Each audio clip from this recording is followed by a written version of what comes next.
Alright, look, I know a new episode drops tomorrow, so watch this video so then you can be ready for my review on the next episode tomorrow.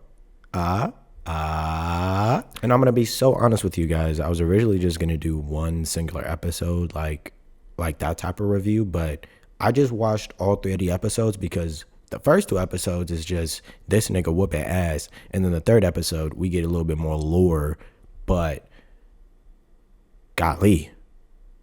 Like, golly. And the sheer aura farming that this nigga Wu does, and yes, I call him Wu. That ain't Jim Wu, that's Wu. But the pure aura farming he does all the time needs to be like explained. And another thing is that every single time this man steps onto the field is always chaos, which I love. But I feel like everybody talks about the animation, which the animation is crisp. Let's not forget about that. But I think the story's pacing kind of has to be talked about more.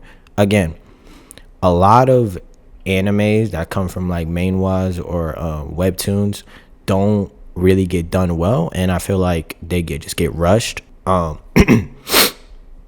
of High School. But with this anime right here, bro, it's just like a nice roast, calm roast. But let's actually take a quick little deep dive into this review. Basically, the first episode just consists of Wu needing to go to the school for his little sister for some parent-teacher conference bullshit or something. Since, you know, this nigga doesn't have a dad. Kind of sort of forgot why Wu needed to bring this E-ranker along for the ride, you know, over to the raid. But I think in relation to Shorty being friends with Wu's sister. Either way, Wu has to roll up on this dungeon, you know, just some slight. It shouldn't, you know, be no major job. And, you know, like most days, there's always going to be some hating ass dude in the club just trying to, you know, destroy Wu's confidence. But shit is what it is because Wu ain't going for it. And we all know that Wu is literally solo leveling everything that he comes across. So it's kind of just like we not going for that, buddy. Then as they enter the dungeon, it seems like something is off immediately, like off the bat. They end up getting trapped into a red dungeon, which basically means they are trapped in this dungeon until they defeat the main boss. Like for real. And then, bro, before they can even think, bro, K-Off just breaks the fuck off, bro. Boom, bam, nigga. It's insane. Wu got a aura farm when he shields Han Song. Is that her name? Fuck, hold on. Check the script. Anyways, though, the hating ass dude in the group is gonna try and recommend everyone to split up, which he only suggested so Wu and his group can end up dying. But hey, fine shit in the group could literally see the aura spewing off of Wu, so she was like, fuck all that. I'm just finna go with them instead of you. If y'all haven't gotten the memo yet, this just allowed Wu to level up faster as he was soloing mostly everything with the help of his shadow army. He was able to get him and his group resources, Dior coats, you know what I'm saying? Filet mignon, like everybody was just eating good. And that hating ass boy in his group, yeah, they got sliced and diced hella fucking fast, which is how we ended off on episode 1. Funny enough, in episode 2, bro figures out where Wu and his group was, and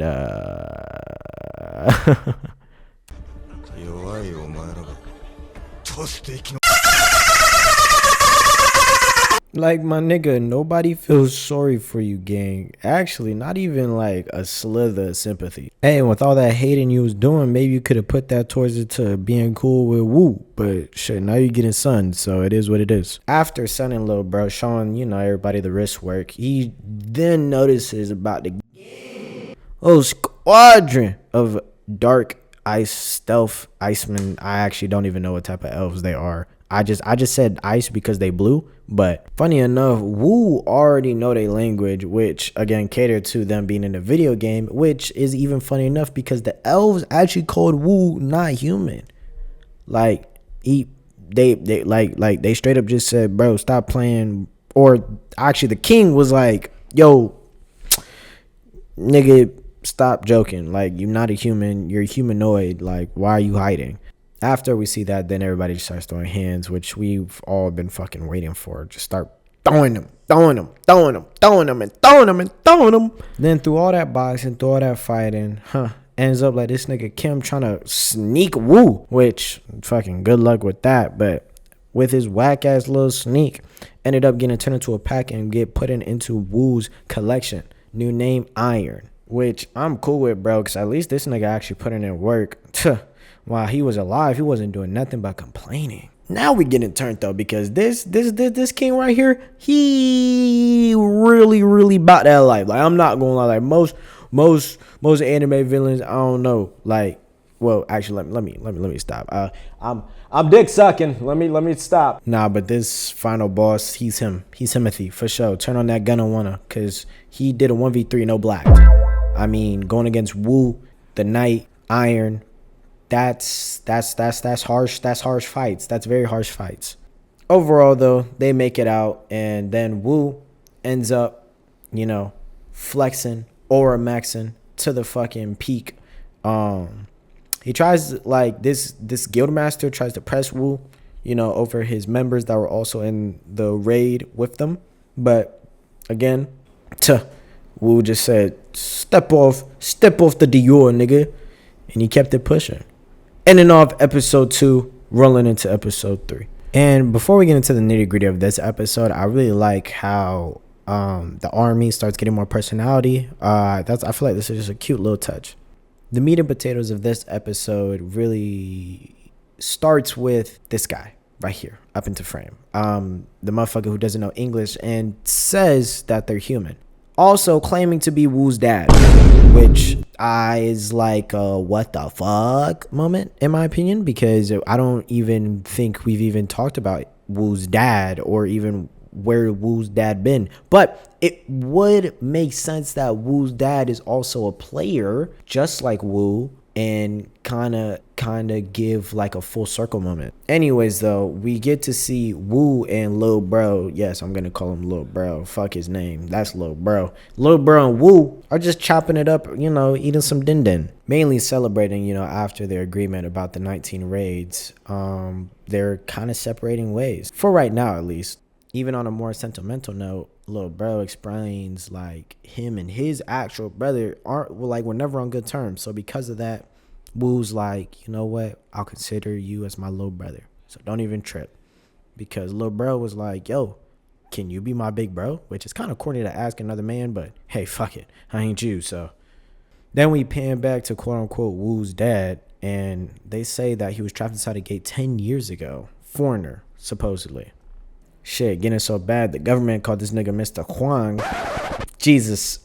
Hey, I fucked that up, didn't I? Now we go into Wu getting ready to go into his training arc, trying to go through, if I'm not mistaken, 100 levels. And I really like how this anime sets the tone for the gaming aspect. As a gamer, this shit, like, this is basically if Kratos Simulator. Now, of course, Wu isn't killing gods or nothing, but like the clearing arenas, I mean, honestly, you could relate this to any video game that deals with clearing any type of arena, but or a level. But like I feel like it's just so interesting the way that these guys do it and these guys showcase it. I really like how they even use the aspect of him eating food as like a transition. I think that's pretty fucking dope. As he even goes against this big ass motherfucker who is, again, fucking tanking it.